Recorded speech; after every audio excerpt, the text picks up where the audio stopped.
அன்பார்ந்த தோழர்களே, என் உயிரின் உயிரான விடுதலை சிறுத்தைகளே, அனைவருக்கும் வணக்கம். பெரம்பலூரிலிருந்து முகநூல் நேரலை வாயிலாக உங்களை சந்திக்கிறேன். சில கருத்துக்களை பகிர்ந்து கொள்ள விழைகிறேன். நாளை நாடு முழுவதும் அனைத்து மாவட்ட தலைநகரங்களிலும் ஆணவ கொலைகள் தடுப்புச் சட்டம் இயற்ற தமிழ்நாடு அரசை வலியுறுத்தி ஆர்ப்பாட்டங்களை நடத்த அறிவித்திருக்கிறோம். 9ஆம் தேதியில் சென்னை மற்றும் விழுப்புரம் ஆகிய இரு இடங்களிலும், 11ஆம் தேதி பிற மாவட்டங்களிலும் நடக்கும் என்று நான் ஏற்கனவே அறிவித்ததை அனைவரும் அறிவீர்கள். அறிவித்தவாறு 9ஆம் தேதி, அதாவது நேற்று, சென்னையில் எனது தலைமையில் ஆர்ப்பாட்டம் நடந்தேறியது. சென்னை, செங்கல்பட்டு, காஞ்சிபுரம், திருவள்ளூர் ஆகிய மாவட்டங்களைச் சார்ந்த சிறுத்தைகள் பங்கேற்றனர். மிகுந்த எழுச்சியோடு அந்த ஆர்ப்பாட்டம் நடந்தேறியது. அதேபோல விழுப்புரத்திலும் தோழர் ரவிக்குமார், தோழர் சிந்தனை செல்வன் ஆகியோர் பங்கேற்ற ஆர்ப்பாட்டம் நடந்தேறியது. நாளை திட்டமிட்டவாறு அனைத்து மாவட்ட தலைநகரங்களிலும் இந்த ஆர்ப்பாட்டங்கள் நடந்தேற வேண்டும் என்று வேண்டுகோள் விடுக்கிறேன். 2 நாட்களுக்கு முன்பு முகநூல் நேரலையில் பேசுகிற போது 11ஆம் தேதி நடைபெறவுள்ள ஆர்ப்பாட்டம் குறித்து பின்னர் பேசுகிறேன், முகநூல் நேரலையில் பேசுகிறேன் என்று குறிப்பிட்டிருந்தேன். அதனால் 11ஆம் தேதி ஆர்ப்பாட்டம் இல்லை என்கிற கருத்து பரவலாக பரவி இருக்கிறது என்று அறிய வந்திருக்கிறேன். ஆர்ப்பாட்டங்கள் நடந்தேற வேண்டும். அதில் எந்த ஊசலாட்டமும் இல்லை. திட்டமிட்டவாறு ஒருங்கிணைந்த மாவட்டத்தின் சார்பில் நீங்கள் ஏற்கனவே முடிவு செய்த இடத்தில் இந்த ஆர்ப்பாட்டத்தை ஆங்காங்கே வெற்றிகரமாக நடத்த வேண்டும். தலைமையில் இருந்து அறிவிக்கப்பெற்ற பேச்சாளர்களை கொண்டு இந்த ஆர்ப்பாட்டத்தை வெற்றிகரமாக நடத்த வேண்டும் என்று கேட்டுக்கொள்கிறேன்.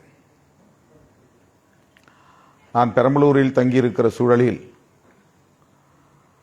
பெரம்பலூர் மாவட்டம், அரியலூர் மாவட்டம் ஆகிய 2 மாவட்டங்களிலும் தனித்தனியே ஆர்ப்பாட்டங்களை ஒருங்கிணைக்காமல் ஒரே இடத்தில் நடத்துவது என்று முன்னணி பொறுப்பாளர்கள் விருப்பம் தெரிவித்திருக்கிறார்கள். நானும் அதிலே பங்கேற்க இருக்கிறேன். எனவே அரியலூர் மாவட்ட சிறுத்தைகள் அனைவரும் நாளை காலை 10 மணிக்கு பெரம்பலூரில் நடைபெற உள்ள ஆர்ப்பாட்டத்தில் பங்கேற்க வேண்டும் என்று கேட்டுக்கொள்கிறேன்.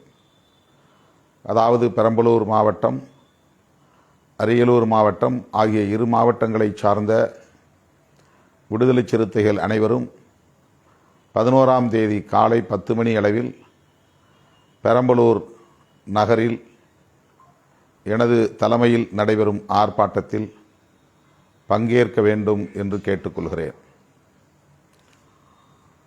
மேடைகளில் பேசக்கூடிய தோழர்கள் திருச்சிராப்பள்ளியில் நடைபெற்ற மதச்சார்பின்மை காப்போம் பேரணியில் நிறைவேற்றிய தீர்மானங்கள் குறித்து மட்டுமே விளக்கி பேச வேண்டும். நடப்பு அரசியல் குறித்து பேசுகிறோம் என்கிற பெயரில் நம்முடைய தலைப்பை மீறி, கருப்பொருளை மீறி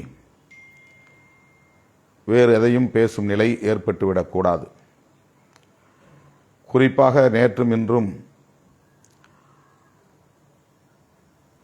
திரு எம்ஜிஆர் அவர்களை பற்றியும் செல்வி ஜெயலலிதா அம்மையார் அவர்களை பற்றியும் நான் அவமதிக்கும் வகையில் பேசிவிட்டேன் என்கிற கருத்துக்களை பரப்பி வருகிறார்கள். அதற்கு எதிர்வினையாற்றுகிறோம் என்கிற பெயரில் இயக்கத் தோழர்கள் சமூக ஊடகங்களில் எதனையும் பதிவிட வேண்டாம், பதிவிடக்கூடாது. அதேபோல நாளை நடைபெறவிருக்கிற ஆர்ப்பாட்டங்களிலும் திரு எடப்பாடி பழனிசாமி அவர்களுக்கோ அல்லது அதிமுகவின் முன்னணி தலைவர்களுக்கோ பதில் சொல்லுகிறோம் என்கிற பெயரில் எதையும் பேசக்கூடாது என்று கேட்டுக்கொள்கிறேன். அது தொடர்பாக ஏதேனும் விளக்கம் ஊடகங்களில் எதிர்பார்த்தால் அந்த விளக்கத்தை தருவதற்கு நான் தயாராக இருக்கிறேன்.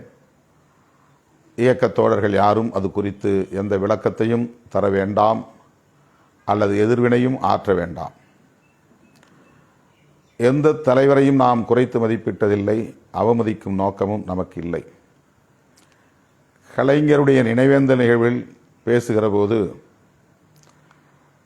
கலைஞர் எத்தகைய சவால்களை எதிர்கொள்ள நேர்ந்தது என்று நான் விளக்கினேன்.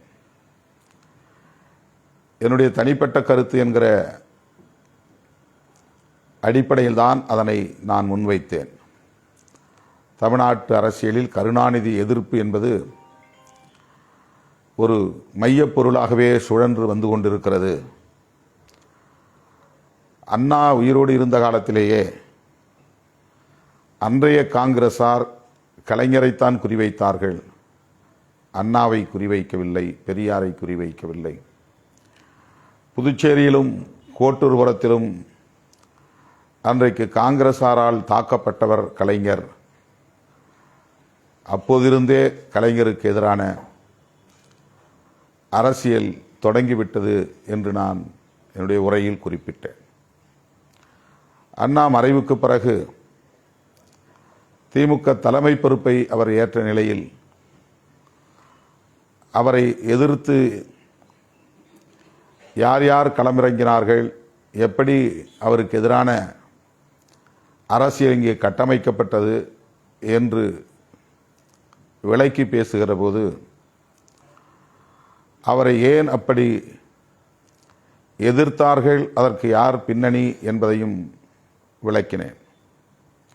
அவர் பெரியார் அரசியலைத்தான் பேசினார், அண்ணா பேசியதைத்தான் பேசினார். ஆனால் பெரியாருக்கு அல்லது அண்ணாவுக்கு எதிராக விமர்சிப்பவர்கள் அவ்வளவு இல்லை. கலைஞரை விமர்சித்தவர்கள்தான் அதிகம்.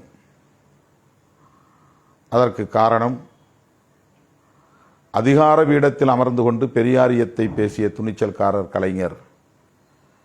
அதிகார பீடத்தில், ஆட்சி அதிகார பீடத்தில் இருந்து கொண்டே அண்ணாவின் அரசியலை இன்னும் ஆழமாக பேசியவர் கலைஞர். அதாவது பெரியாரியம் என்றால் பார்ப்பனிய எதிர்ப்பு என்பதை தமிழ்நாடு நன்கு உணர்ந்து வைத்திருந்தது. அந்த பார்ப்பனியத்தை எதிர்ப்பதில் அவர் உறுதியாக இருந்ததனால் அவருக்கு எதிரான அரசியல் தொடர்ந்து இங்கே கட்டமைக்கப்பெற்றது என்பதைத்தான் நான் விளக்கி சொன்னேன். இன்றைக்கும் பலரும் கலைஞரைத்தான் கடுமையாக விமர்சிக்கிறார்கள். ஆனால் எம்ஜிஆர் அவர்களையோ ஜெயலலிதா அம்மையார் அவர்களையோ யாரும் விமர்சிப்பதில்லை. திராவிட அரசியலை எதிர்க்கிறோம் என்றால் திமுக, அதிமுக ஆகிய இரண்டு கட்சிகளையும் விமர்சிக்க வேண்டும்.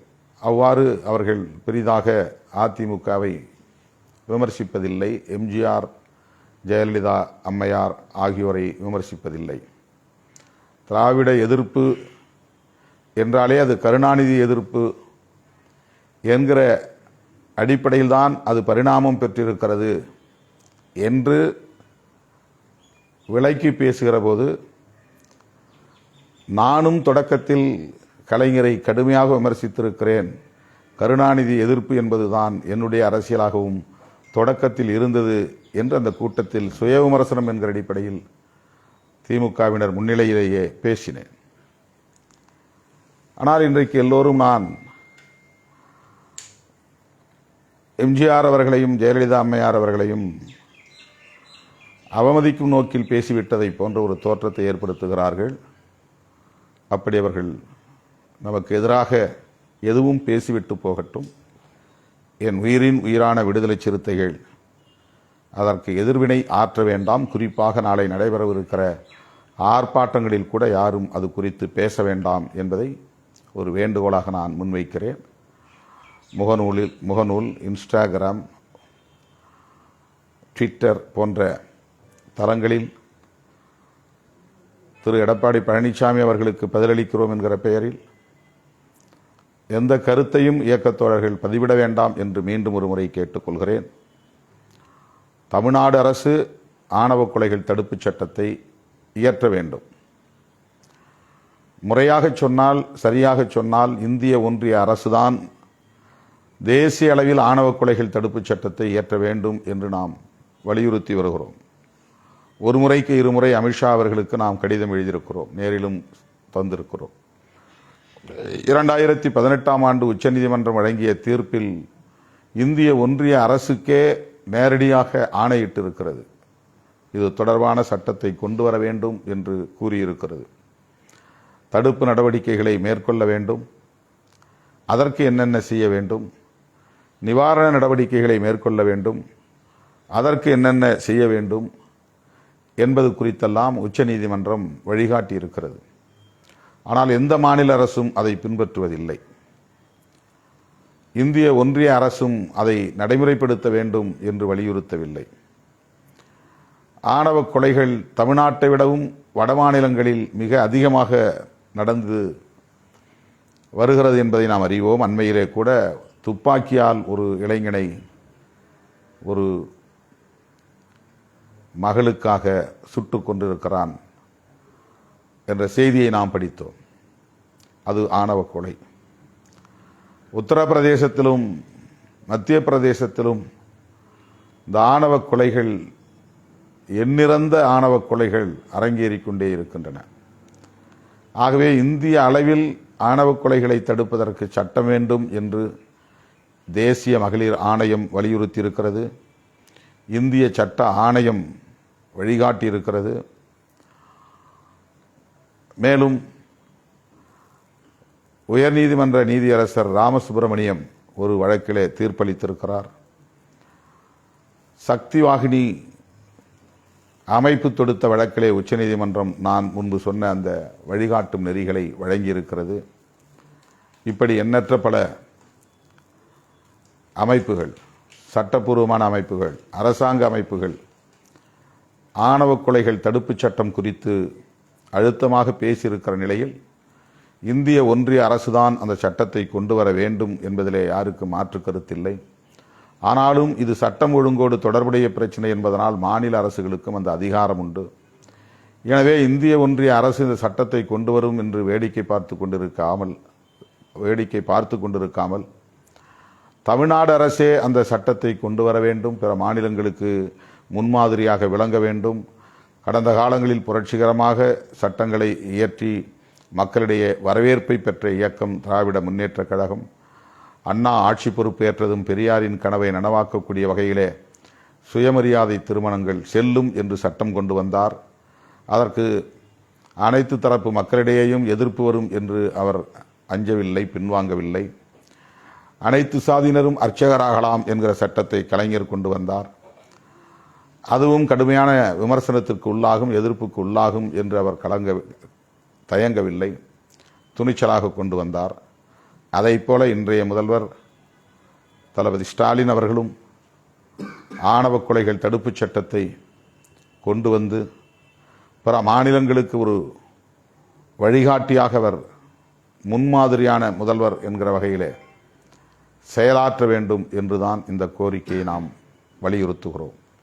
எனவே என் உயிரின் உயிரான விடுதலை சிறுத்தைகள் நாளை திட்டமிட்டவாறு ஆணவ கொலைகள் தடுப்புச் சட்டம் கவின் செல்வகணேஷுக்கு வீரவணக்கம் செலுத்திவிட்டு ஆணவ கொலைகள் தடுப்புச் சட்டம் நிறைவேற்ற வேண்டும் என தமிழ்நாடு அரசுக்கு வேண்டுகோள் விடுத்து முழக்கங்களை எழுப்ப வேண்டும். சிறப்புரை ஆற்றுவதற்கென்று தலைமையகத்திலிருந்து அறிவிக்கப்பட்டவர்களை பேச வைக்க வேண்டும். தீர்மானங்கள் ஒவ்வொன்றையும் தோழர்கள் ஆர்ப்பாட்டத்திலே படிக்க வேண்டும். 13 தீர்மானங்கள், 13 பேரை தேர்வு செய்து ஆளுக்கு ஒரு தீர்மானம் என்று படிக்க வேண்டும். மற்றவர்கள் யாரும் பேச வேண்டாம். தலைமையிடத்திலிருந்து அறிவிக்கப்பட்ட பேச்சாளர்கள் மட்டும் உரையாற்றினால் போதும். அந்த தீர்மானங்களை விளக்கிச் சொன்னால் போதும். மதச்சார்பின்மை காப்போம் என்கிற முழக்கத்தை முழங்கினால் போதும் என்பதை சொல்லி முடிக்கிறேன். நன்றி, வணக்கம்.